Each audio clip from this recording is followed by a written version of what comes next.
নমস্কাৰ নিউজ 24 বড়োলেণ্ডৰ তৰফৰ পৰা সমগ্ৰ দৰ্শকক শাৰদীয় দুৰ্গা পূজা উপলক্ষে শুভেচ্ছা জ্ঞাপন কৰি আজি বাতৰিৰ সৈতে মই গৌতম শইকীয়া CRSDTৰ উদ্যোগত জৈৱিক কৃষিৰ প্ৰশিক্ষণ সম্পন্ন গৌৰীপুৰৰ সাৰ্বজনীন শ্ৰী শ্ৰী দুৰ্গা পূজাৰ স্থলীসমূহত নৃত্য গীত নাচেৰে ভৰি পৰিছে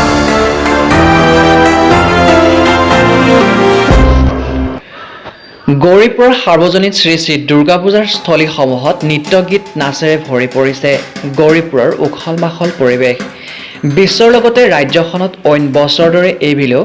নানা ধৰণৰ আনন্দ উল্লাসৰ মাজত অনুষ্ঠিত হৈছে শ্ৰী শ্ৰী দুৰ্গা পূজা নামনি অসমৰ ধুবুৰী জিলাৰ গৌৰীপুৰৰ সাৰ্বজনীন শ্ৰী শ্ৰী দুৰ্গা পূজাৰ স্থলীসমূহ আমি আপোনালোকক দেখুৱাই আছোঁ গৌৰীপুৰৰ পূজাস্থলীসমূহত কেনেদৰে নাচ গান নৃত্যৰে ভৰি পৰিছে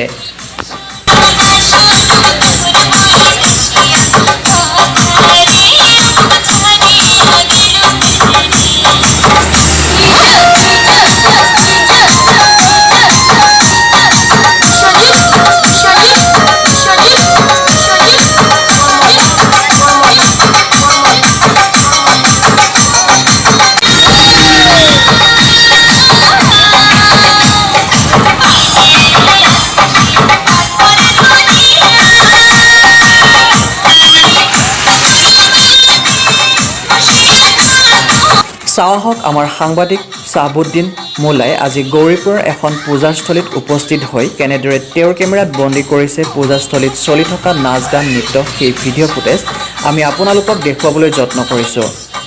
এইখন হৈছে গৌৰীপুৰৰ মাটিয়াপক বামুণপাৰাৰ সাৰ্বজনীন শ্ৰী শ্ৰী দুৰ্গা পূজাৰ স্থলী যদিও যোৱা কালিৰ পৰা নেৰানেপেৰা বৰষুণ হৈ আছে তথাপি বৰষুণৰ মাজতেই চলি আছে নানান ধৰণৰ আনন্দ উল্লাস উখল মাখল পৰিৱেশ জিলা প্ৰশাসনে বলবৎ কৰা আইন মানি প্ৰতিটো পূজা কমিটিয়ে চলাই গৈছে সাৰ্বজনীন শ্ৰী শ্ৰী দুৰ্গা পূজাৰ স্থলীসমূহ ধুবুৰী জিলাৰ আৰক্ষী অধীক্ষকগৰাকীয়ে প্ৰতিখন আৰক্ষী থানাৰ আৰক্ষীক কটকটীয়া নিৰাপত্তা ব্যৱস্থা গঢ়ি তুলিবলৈ নিৰ্দেশ দিছে যাতে শান্তিপূৰ্ণভাৱে চলি যায় পূজাৰ স্থলীসমূহ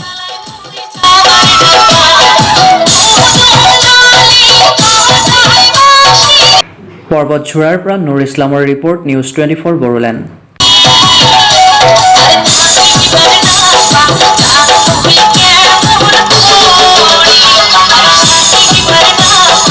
Welcome to News 24 Bodoland. News 24 Bodoland YouTube channel. Please subscribe and click on bell icon. Thanks. ৰাসায়নিক কৃষিয়ে জলজীৱন জীৱাণু ভূমিয়াদিলৈ অশনি সংকেত কঢ়িয়াই আনিছে দিনে দিনে বৃদ্ধি পাইছে কৰ্কট বৃক্ষ যকৃত আদি ৰোগীৰ সংখ্যা গতিকে আমি পুনৰ পৰম্পৰাগত জৈৱিক কৃষিলৈ উভতি যোৱাৰ সময় সমাগত বহনক্ষম উন্নয়নৰ বাবে জৈৱিক কৃষি অপৰিহাৰ্য আমাৰ কৃষকসকলৰ প্ৰয়োজন বিজ্ঞানসন্মত প্ৰশিক্ষণ সেই কথা অনুধাৱন কৰিয়ে স্বেচ্ছাসেৱী সংস্থা CRSDTৰ কৃষি আৰু প্ৰাণী কল্যাণ বিভাগৰ উদ্যোগত দৰং জিলাৰ দাৰিয়াপাৰা গাঁৱত 19-20 অক্টোবৰত দুদিনীয়া বিনামূলীয়া জৈৱিক কৃষিৰ প্ৰশিক্ষণ সম্পন্ন হয় ৰঙামাটি দাৰিয়াপাৰা দেৱানন্দ আদি গাঁৱত মুঠ 20 জন কৃষকে অংশগ্ৰহণ কৰা এই প্ৰশিক্ষণৰ সমল ব্যক্তি হিচাপে উপস্থিত থাকে জৈৱিক কৃষিৰ বিশেষজ্ঞ দাদুল দাস এই প্ৰশিক্ষণত ৰাসায়নিক কৃষিৰ বিষময় প্ৰভাৱ জীৱামৃত কেঁচুসাৰ কেঁচুৰস আদি প্ৰস্তুতি আৰু প্ৰয়োগৰ বিধি ভূমি স্বাস্থ্য পত্ৰৰ গুৰুত্ব বীজ সংস্কাৰ আদি বিষয়ত মাৰ্গদৰ্শন প্ৰদান কৰা হয় ভূমি জল জীৱনৰ সুস্থিৰতাৰ বাবে ধাৰাবাহিকভাৱে CRSDTৰ জৈৱিক কৃষিৰ প্ৰশিক্ষণ কাৰ্যসূচী ৰূপায়ণ হ'ব বুলি CRSDTৰ সচিব ভাৰ্গৱ কলিতাই মত প্ৰকাশ কৰে